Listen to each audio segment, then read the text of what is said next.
Amagqirha athi nawo mawanikwe ithuba nengqwalasela kwidabi lokulwa intsholongwane ye-corona.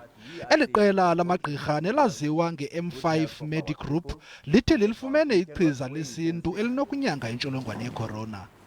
M5 Medic Group, a traditional healers company, has found a remedy that treats the deadly COVID-19 virus.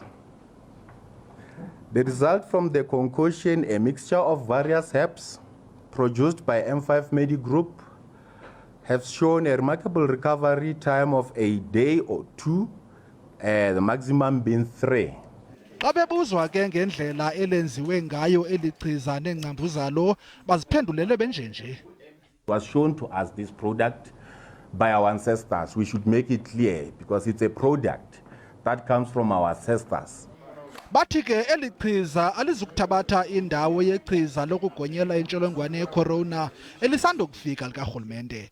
Ukuza kuthi ga ngoku eli chiza likavavanywa ngamagosa ezempilo ukuqinisekisa ukhuseleko lwalo nokuba likulungele kusini na ukusetyenziswa luluntu.